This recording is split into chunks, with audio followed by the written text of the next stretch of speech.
태어나서 잔병 없이 아프지 않고 건강하게 살아간다는 건 정말 큰 복입니다. 하지만 어느 날 갑자기 원인 모를 아픈 곳이 생기고 증상이 나아질 기미가 보이지 않으며 기력이 점점 쇠약해지는 분들도 계실 거라고 생각합니다. 사람은 제각기 다른 컨디션과 건강, 정신을 가지고 있습니다. 하지만 어느 날 갑작스러운 정신적 변화를 보이시는 분들은 빙의를 한 번쯤 의심해 봐야 합니다. 빙의는 누구나 겪을 수 있는 현상이며 무조건으로 치료가 필요한 증상입니다. 어떠한 이유로 빙의가 되는 것인지 궁금해 하시는 분들이 많습니다. 빙의는 누구에게나 일어날 수 있는 일이지만 아무나 빙의가 되지는 않습니다.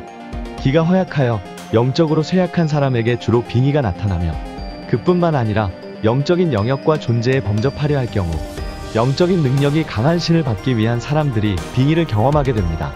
이와 같이 빙의를 경험하는 사람들은 빙의 현상과 정신질환이 흡사하게 나타나는 경우가 있습니다. 빙의를 정신질환으로 생각해 병원 치료를 시도하거나 아니면 그대로 방치하는 경우가 많습니다. 하지만 빙의는 치료받지 않으면 더욱 지속적으로 악화되는 현상을 보시게 되는데요. 초기엔 자신만 느낄 정도의 빙의 현상으로 시작된다면 시간이 지날수록 일상생활이 불가능해지고 주변인들에게도 피해를 줄 만큼 악화되어 모든 사람이 이상행동을 느끼고 피하게 되는 현상까지 이르게 됩니다.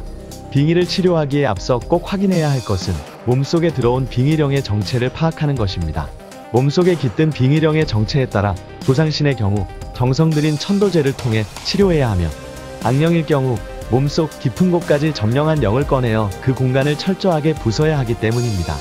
영이 깃든 공간을 철저히 부순 후엔 빈 공간을 빠짐없이 메우기 위한 기치료가 진행되어야 합니다.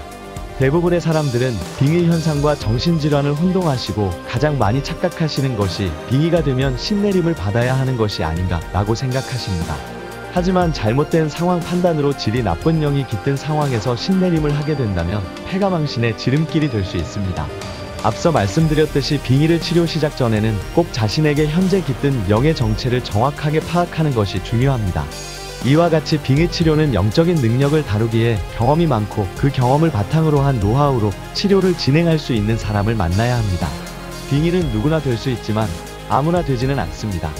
현재 자신이 급작스러운 잔병치레가 많아지셨거나 누군가로부터 감시를 당하는 기분이 들며 이상행동으로 주변인들을 놀라게 하거나 혼잣말이 잦아지고 성격이 전과 다르게 날카롭게 변했다면 한 번쯤 빙의를 의심해 보셔야 합니다. 나아질 기미가 없는 고통에서 벗어나시고자 한다면 빙의 치료 전문 사찰 화엄선원 화엄스님에게 상담받아 보세요.